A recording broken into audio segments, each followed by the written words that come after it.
한 주간 우리에게 주신 하나님 말씀은 이사야서 53장 1절에서 6절 말씀 되겠습니다. 이사야서 53장 1절에서 6절 말씀을 제가 봉독해 드리도록 하겠습니다. 우리가 전한 것을 누가 믿었느냐? 여호와의 팔이 누구에게 나타났느냐? 그는 주 앞에서 자라나기를 연한 순 같고 마른 땅에서 나온 뿌리 같아서 고운 모양도 없고 풍채도 없은즉 우리가 보기에 흠모할 만한 아름다운 것이 없도다. 그는 멸시를 받아 사람들에게 버림받았으며 강고를 많이 겪었으며 질고를 아는 자라. 마치 사람들이 그에게서 얼굴을 가리는 것 같이 멸시를 당하였고 우리도 그를 귀히 여기지 아니하였도다. 그는 실로 우리의 질고를 지고 우리의 슬픔을 당하였거늘 우리는 생각하기를 그는 징벌을 받아 하나님께 맞으며 고난을 당한다 하였노라. 그가 찔림은 우리의 허물 때문이요 그가 상함은 우리의 죄악 때문이라. 그가 징계를 받음으로 우리는 평화를 누리고 그가 채찍에 맞음으로 우리는 나음을 받았도다. 우리는 다 양 같아서 그릇 행하여 각기 제 길로 갔거늘 여호와께서는 우리 모두의 죄악을 그에게 담당시키셨도다. 아멘. 세상을 이기신 하나님이라는 그 주제로 한 주간 언약을 받도록 하겠습니다. 하나님은 세상을 사랑하시는 분이십니다. 하나님께서 세상을 사랑하심으로 한 가지 증거를 주셨는데 그 증거가 바로 독생자를 주신 것입니다. 요한복음 3장 16절에 이렇게 말씀하시죠. 하나님이 세상을 이처럼 사랑하사 독생자를 주셨으니 이는 그를 믿는 자마다 멸망하지 않고 영생을 얻게 하려 하심이라 하셨습니다. 멸망하지 않고 영원한 생명을 얻는 이를 위해서 독생자 바로 예수 그리스도를 이 땅에 보내신 것이 하나님의 사랑이라고 증거를 하고 있습니다. 왜 하나님께서 멸망에 대해서 말씀을 하셨을까요? 세상에 이 멸망이 있기 때문에 또 하나님의 형상으로 지음받은 사람들이 그 멸망을 당하는 것을 원치 않으시기 때문에 하나님께서는 멸망 대신 영원한 생명을 주시기 위해서 하나님의 사랑을 이 땅에 표현해 주신 것입니다. 그 사랑의 표현이 바로 독생자 예수 그리스도십니다. 원래 세상을 창조하실 때 하나님이 보실 때 좋으셨다 하셨습니다. 창세기 1장 31절이죠. 모든 만물을 창조하신 이후에 성경은 이렇게 말씀하십니다. 하나님이 보시기에 심히 좋았더라. 특별히 사람은 모든 창조물 가운데 유일하게 하나님의 형상으로 창조하셨습니다. 사람은 원래 하나님과 함께하면서 하나님이 주시는 복을 누리는 그리고 세상을 다스리는 만물의 영장인 것입니다. 그런데 어느 날 문제가 들어왔습니다. 그래서 하나님이 보시기에 좋은 것이 아니라 한탄하시고 걱정하실 수밖에 없는 그 문제가 시작되었습니다. 그것을 창세기 3장 문제라 이렇게 얘기하지요. 다시 말하면 눈에 보이지 않는 마귀에게 속아서 이 사람이 죄를 범하게 된 것입니다. 죄가 다른 것이 아니라 하나님께서 먹지 말라 먹으면 점점 죽으리라 한 이 언약을 버린 것입니다. 그리고 그 먹지 말라 하신 그 선악을 알게 하는 나무의 실과를 먹어버린 것 이것이 죄입니다. 지금도 하나님의 존재를 부정하고 하나님의 능력을 인정하지 않는 이것을 죄라고 말하는 것입니다. 이 죄에서 나오는 것들이 악이지요. 나쁜 것들. 그래서 사람들을 해치고 도둑질하고 살인하고 이러한 부분들이 악한 일이죠. 나쁜 일들입니다. 이런 일들은 바로 죄에서 나옴을 성경은 말씀을 하고 있습니다. 이렇게 마귀에게 속아서 죄를 범하고 결국은 사람이 하나님을 떠나게 돼버린 것입니다.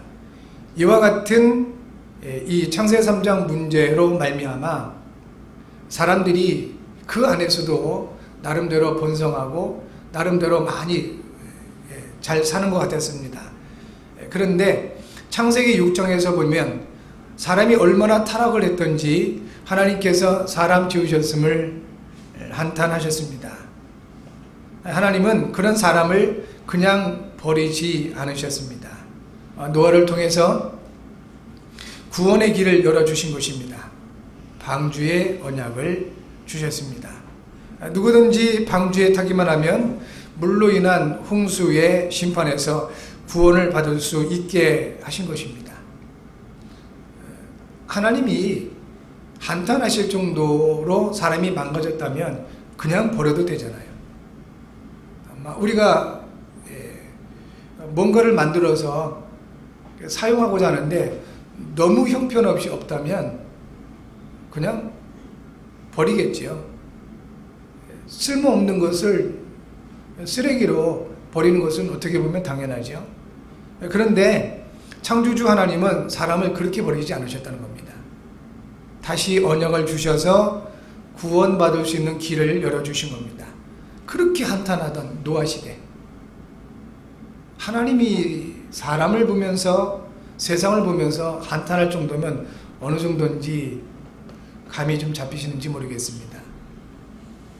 지금도 조금만 관심 있게 영의 눈을 열고 세상을 들여다보면 아마 지금 이 시대도 하나님이 그렇게 한탄하시지 않을까 싶습니다. 이런 그 노아 시대 때 하나님은 방주의 언약을 주시고 누구든지 방주에 타기만 하면 물로 인한 홍수 심판에서 구원을 받을 수 있게 하신 것입니다. 이것이 하나님께서 노아 시대를 향한 그리고 그 세상을 향한 사랑, 그 세상을 사랑하신 하나님의 방식이었던 것입니다. 이 시대에도 누구든지 예수님을 그리스도로 믿으면 불로 인한 심판에서 구원을 받을 수 있다고 하셨습니다. 노아 홍수 이후에 하나님은 한 가지를 약속하셨습니다. 당신께서 창조하신 세상을 죄악으로 인하여 너무 타락해버리고 그래서 그것을 회복할 수 있는 방법이 이 방주의 언약밖에 없었던 것입니다. 물로 심판을 하셨습니다. 홍수로 심판하신 이후에도 하나님이 그렇게 안 주셨던 겁니다. 그래서 노아에게 한 가지 약속하십니다. 내가 다시는 물로 세상을 심판하지 않겠노라. 그러시면서 한 가지 징조를 주셨습니다. 그것이 무지개입니다. 무지개를 통해서 그것을 바라볼 때마다 우리 인류가 너무 타락해서 홍수로 심판을 당했었다. 그것을 기억을 하게 하시고 그리고 또 한 가지를 기억을 하게 하셨습니다. 다시는 하나님이 물로 심판을 하지 않으시겠다고 하셨다. 그 하나님의 사랑을 회복하라는 것이겠지요. 그런데 마지막 때 하나님께서 베드로후서 3장을 통하여 마지막 때 심판을 말씀하셨습니다. 참 안타깝지요.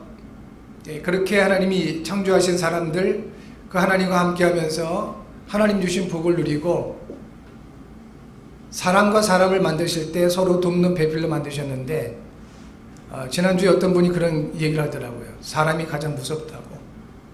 그렇겠지요. 왜 그렇게 되겠습니까? 원래 하나님이 사람을 만드실 때는 서로 돕는 배필. 그래서 사람이 사람을 만나면 서로 위로가 되고 도움이 되고 힘이 되게끔 그렇게 만드셨는데 사람이 상처를 주고 사람이 무섭게 된 그런 시대가 됐습니다. 왜 그랬을까? 왜 그렇게 될 수밖에 없을까? 이제 그것을 성경은 원죄, 인간의 근본 문제다라고 말씀을 하고 있는 것입니다. 그것이 너무 심해지니까 하나님께서 보시기에 한탄할 수밖에 없는 그런 시대가 오게 된 것이고 그때 하나님은 방주의 언약을 주신 것입니다. 그리고 다시 한번 구원의 그 길을 열어주셨고 구원받은 사람들을 통하여 하나님의 원래의 언약, 복을 주시고 생육하고 번성하고 땅에 충만한 이 언약 성취를 응답으로 주셨던 것입니다. 그런데 또 사람들은 이 언약을 잃어버리고 살아가게 된 것입니다. 여전히 이 땅에 메시아로 오신 그리스도를 십자가에 못 박아 죽였습니다. 그냥 죽인 것이 아니라 조롱하고 그렇게 비참하게 죽인 것입니다. 그것은 단순히 하나님이 보내신 한 사람을 죽인 것이다. 그것이 아니라 하나님의 그 언약을 버린 것이고 하나님의 사랑을 거부한 것입니다.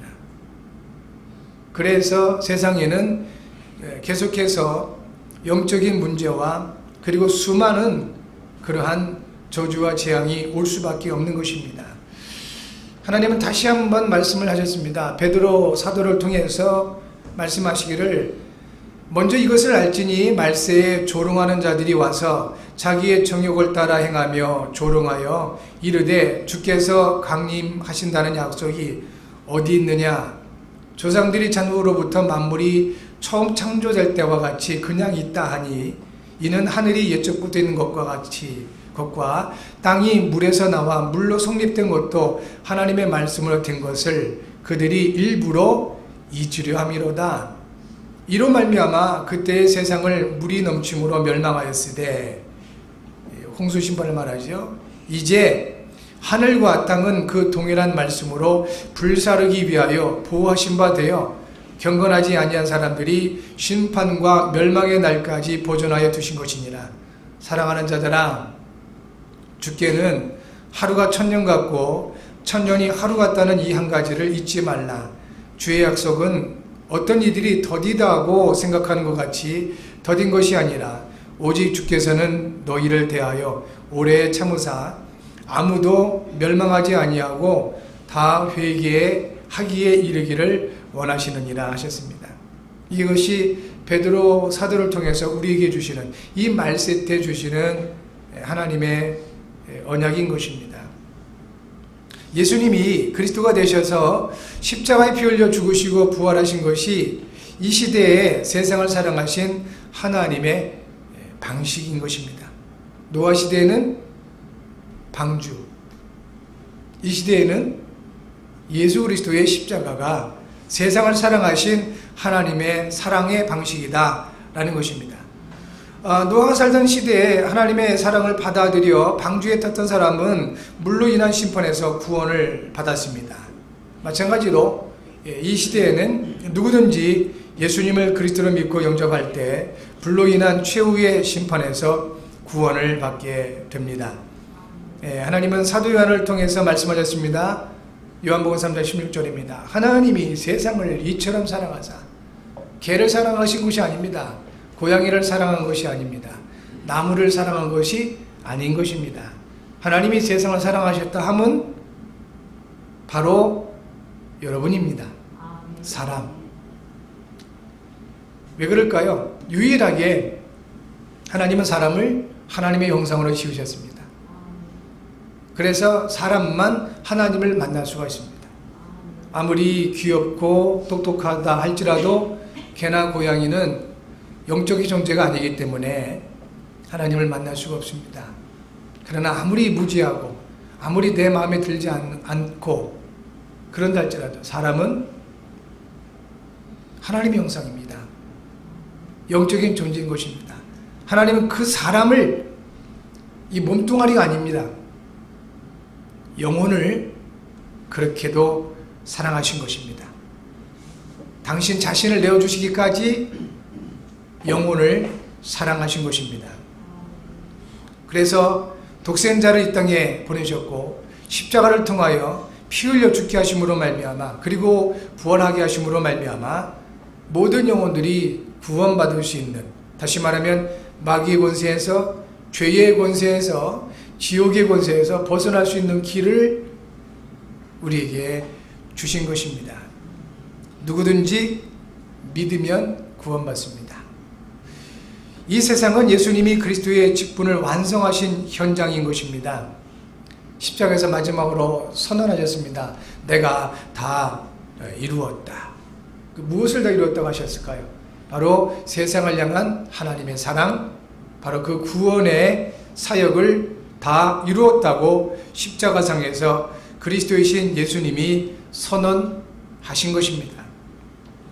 예수님께서 그리스도의 일을 이루신 이유가 있습니다. 이것이 예수님을 믿어야 할 이유요, 또 우리가 예수님을 전해야 할 이유입니다. 예수는 이름입니다. 이름. 구원자의 의미가 있습니다. 마태복음 1장 21절에 아들을 낳으리니 이름을 예수라 하라. 이는 그가 자기 백성을 그들의 죄에서 구원할 자이심이라. 그 예수의 이름 안에 구원자의 의미가 담겨져 있는 것입니다. 그리고 그리스도는 기름 부음 받은 자의 의미를 가지고 있는 직분입니다. 처음 사람 아담이 마귀의 수가 죄를 범하고 하나님을 떠났습니다. 이것을 원죄라고 합니다. 모든 아담의 후손들은 원죄에서 벗어날 수 없게 되었습니다. 운명과 재앙과 지옥의 권세에서 벗어날 수 없게 된 것입니다. 종교나 철학 선행으로 이 문제를 해결할 수가 없습니다. 그래서 하나님은 그리스도를 이 땅에 보내신 것입니다.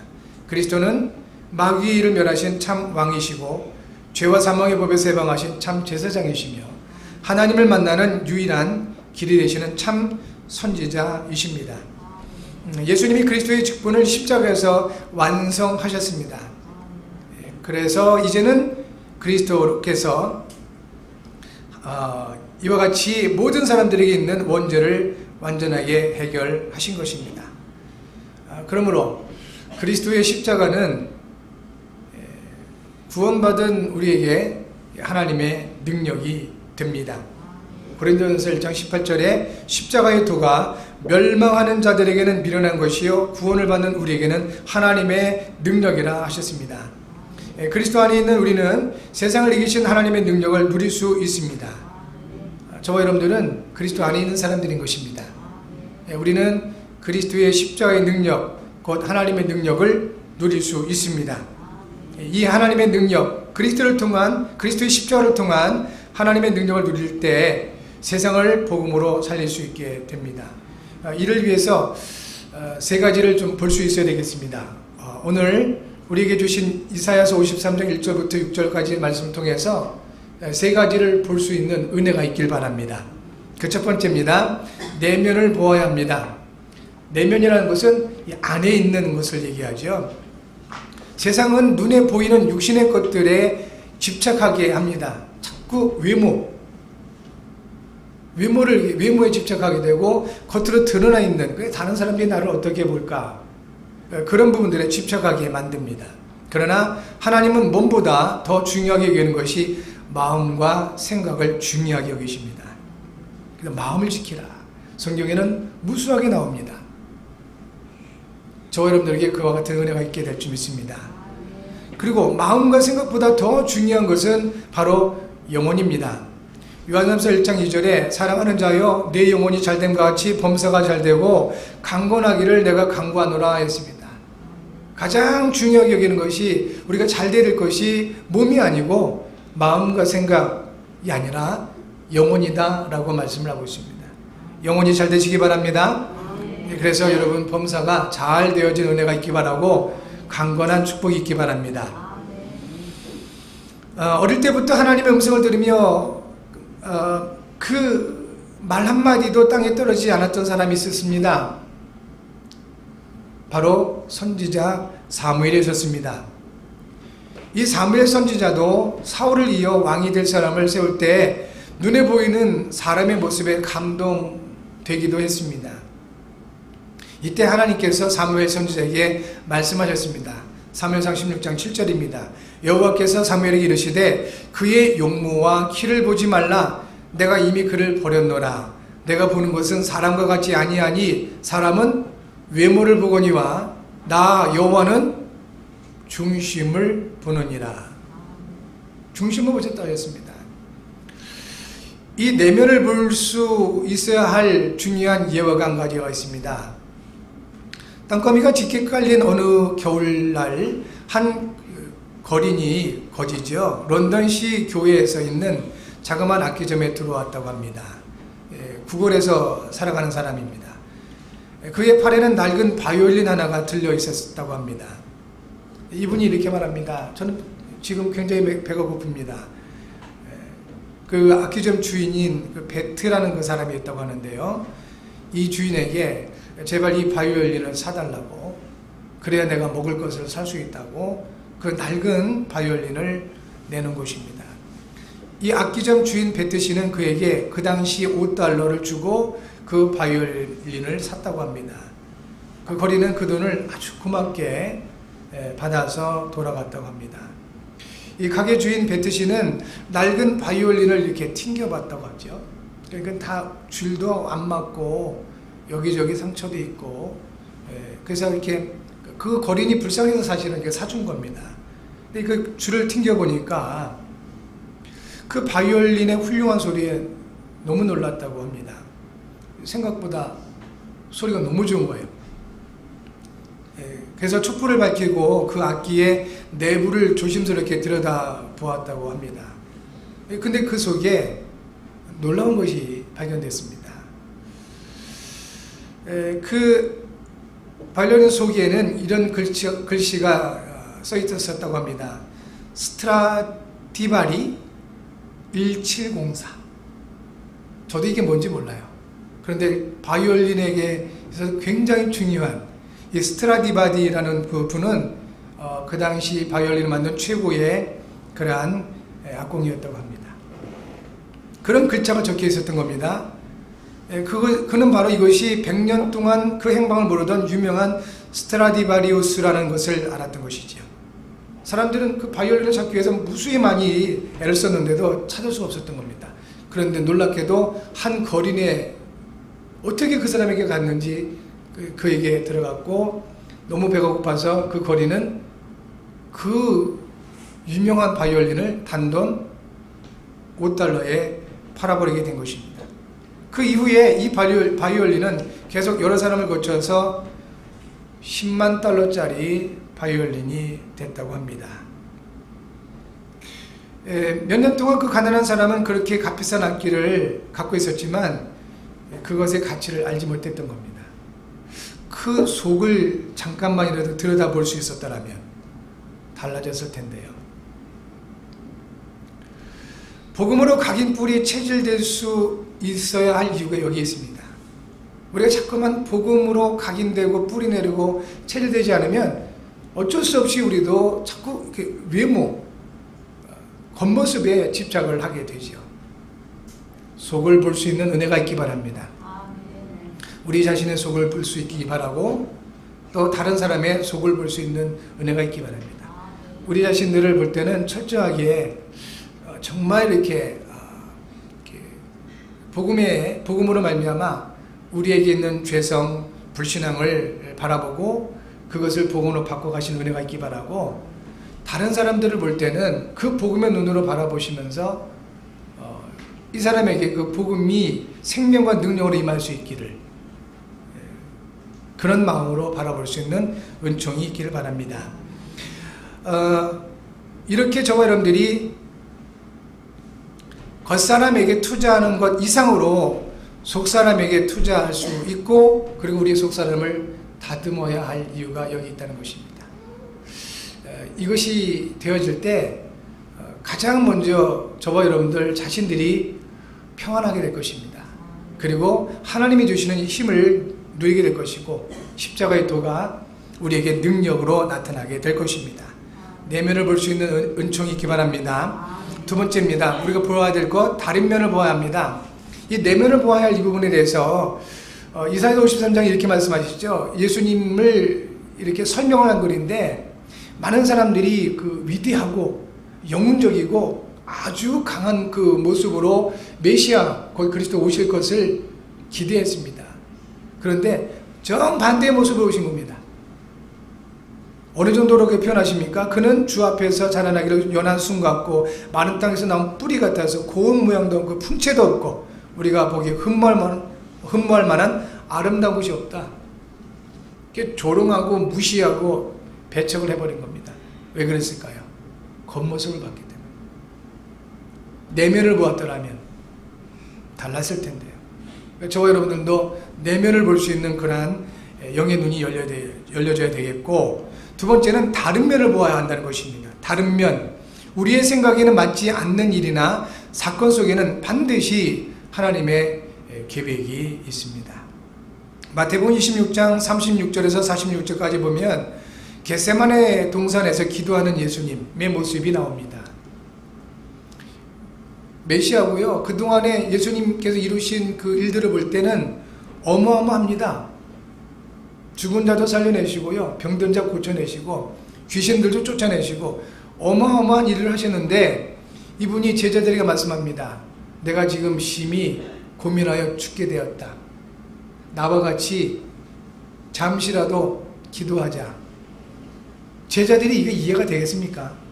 아니, 무리도 걸으시고 죽은 자 살려내시고 이런 그 예수님이 지금 죽게 됐다고 고백을 하셨습니다. 그리고 나와 같이 잠깐 같이라도 기도하자. 이렇게 말씀을 하셨습니다. 이게 제자들이 이해될 만한 일이겠냐 이겁니다. 그런데요, 여기에 중요한 하나님의 계획이 있었던 겁니다. 예수님께서 겟세마네 동산에서 이제 마지막 그리스도의 일을 완성하기 위하여 십자가에 달리셔야 될 것과, 그리고 그 어리석은 그 인간 피조물들에게 심판받으실 것을 아시고 제자들에게 그 모습을 보이신 겁니다. 기도하시는 모습을 보이셨습니다. 그리고 제자들에게 마지막 당부하시죠. 너희도 깨어 기도하라. 그렇게 당부를 하셨습니다.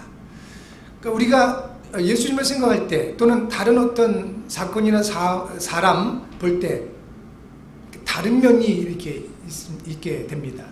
내가 생각한 것과 전혀 다른 그런 일들이 일어나는 경우가 허다하고, 사람을 대할 때도 내가 생각한 것과 전혀 다른 면이 보여질 수도 있을 겁니다. 근데 그럴 때 우리는 하나님의 계획을 찾을 수 있어야 된다는 것입니다. 이사야서 55장 8절과 9절입니다. 이는 내 생각이 너희 생각과 다르며 내 길은 너희의 길과 다름이니라.